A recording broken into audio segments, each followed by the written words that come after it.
Hi everyone, and welcome to Memory Matters for All Ages. I'm Janelle Nichols of the Gables of Hudson Assisted Living Residence. We welcome back to our program Catherine Kilpatrick, speech-language pathologist with over 40 years of experience, author, speaker. And Kathy, we have a lot to talk about today, so we're going to jump right in. Welcome back, by the way. Thank you. All right, earlier shows, we have talked about changes in memory beyond normal aging and those with mild cognitive impairment. Now, sometimes that will move into a diagnosis of Alzheimer's disease, and sometimes it will remain the same.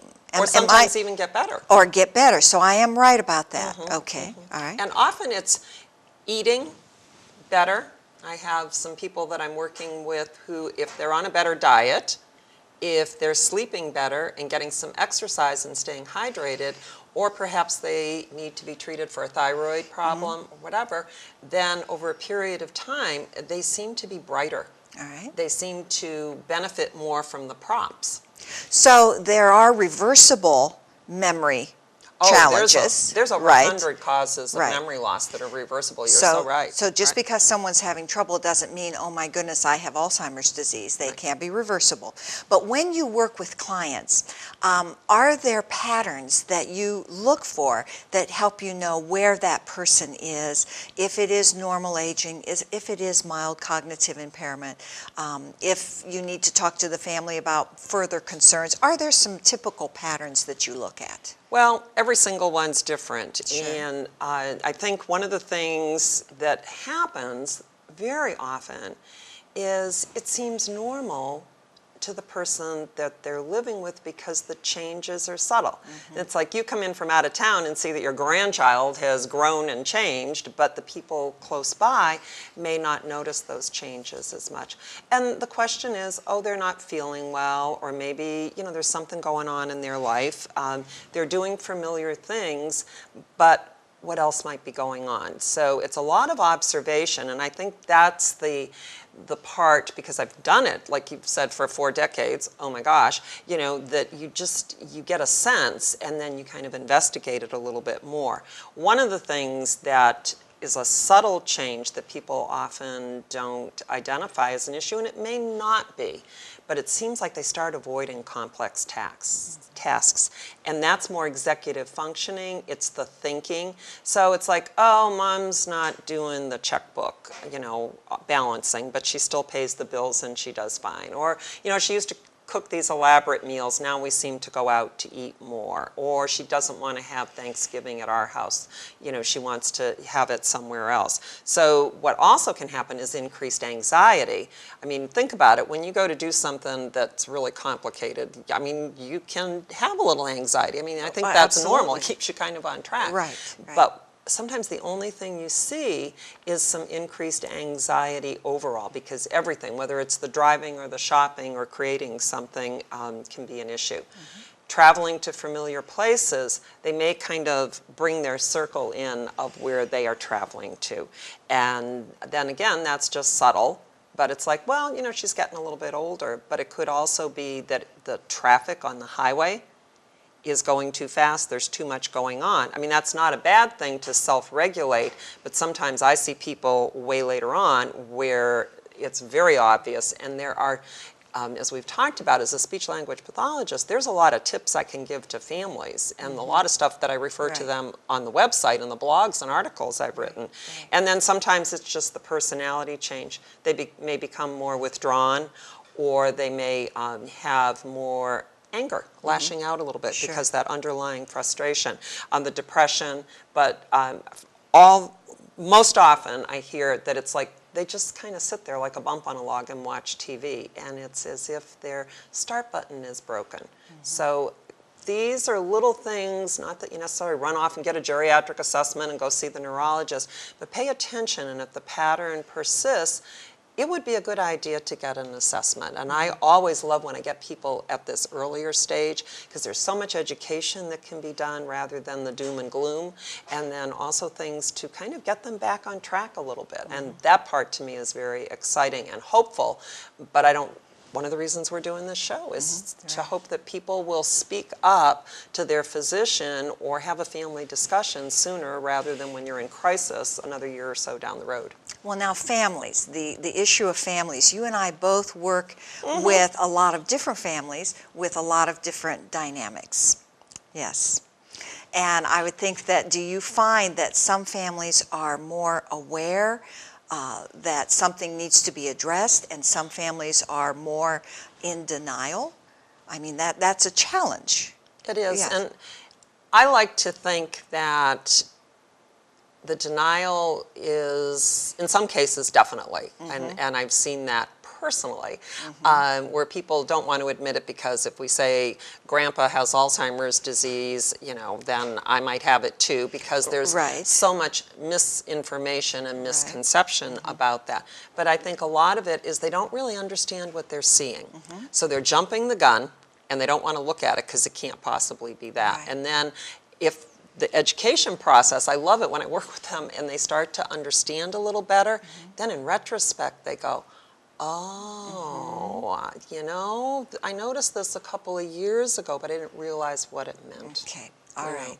Well, let's get to the nitty-gritty. Can you give us some specific tips for someone or for a family member who is noticing some things with involving mild cognitive impairment? Okay, great. And so first of all, the telephone.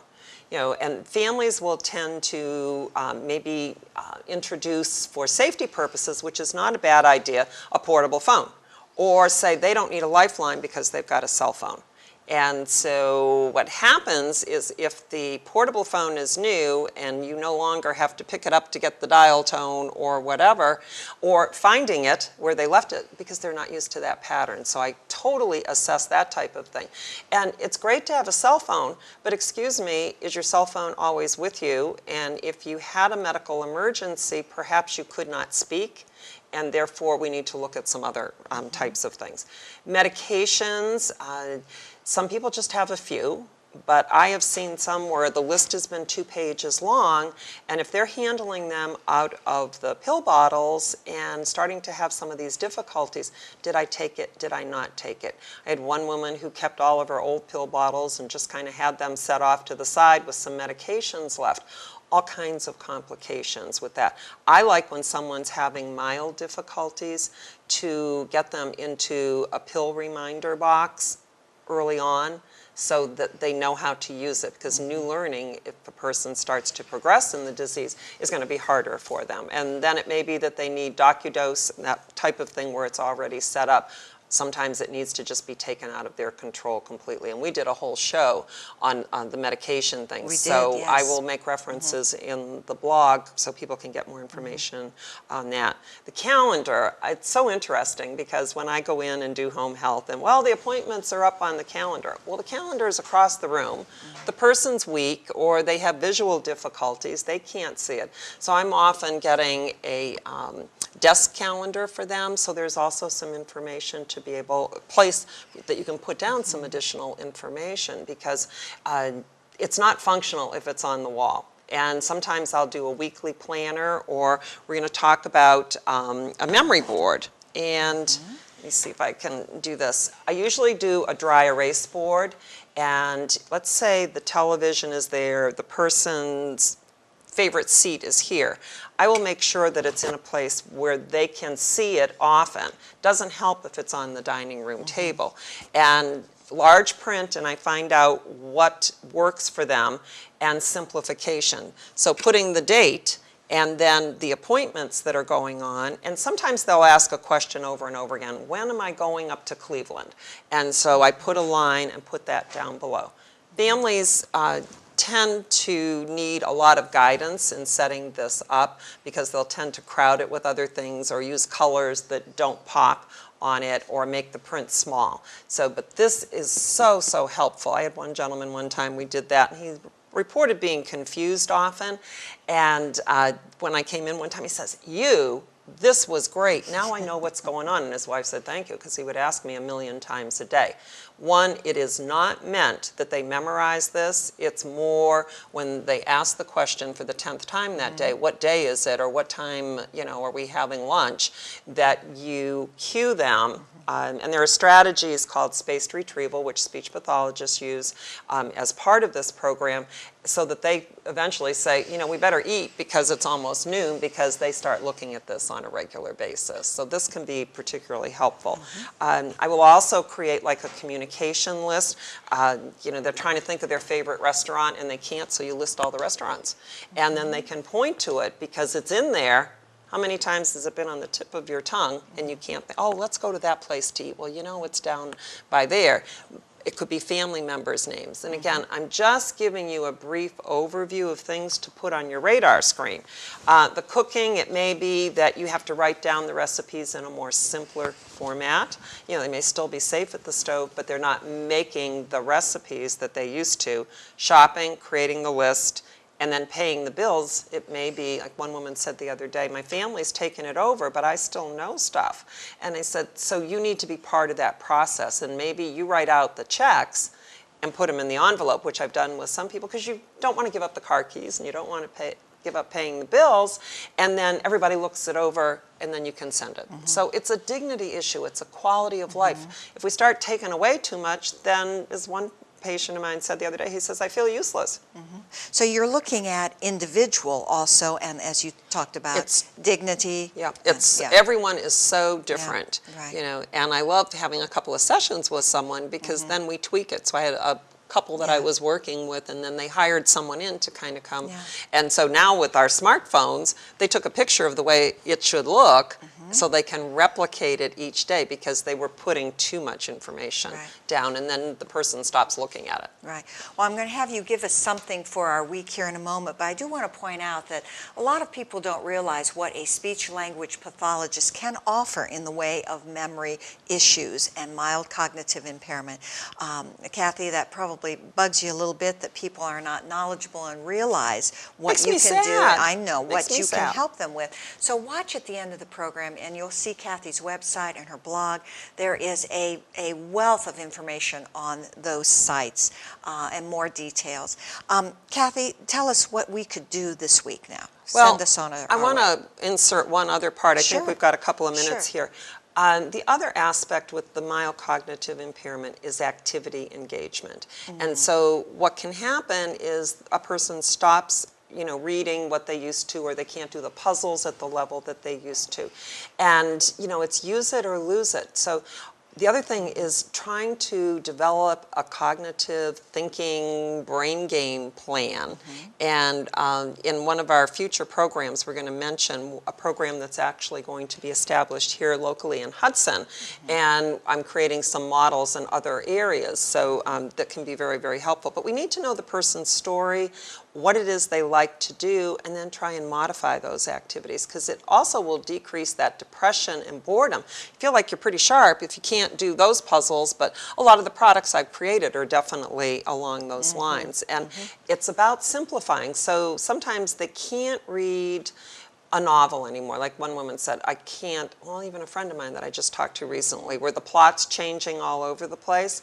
So I suggest, reading maybe Chicken Soup for the Soul Stories, or something along that line for the golfer or the gardener. And, it might be 3 or 4 pages, but then they are keeping those skills up.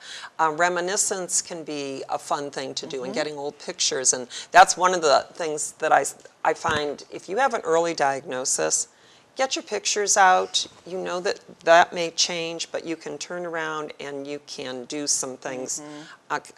Okay, so let's end with a quote here. I was going to say, we had so much to talk about today. Send us on our way with your quotes. Okay. This is one I can truly identify with in working with my mom. This is what learning is. You understand something you've understood all your life, but in a new way. And that's by Doris Lessing. Very good. Kathy, thank you so much for that excellent information. Thank you all for joining us. Join us next week. Now go and make it a great day.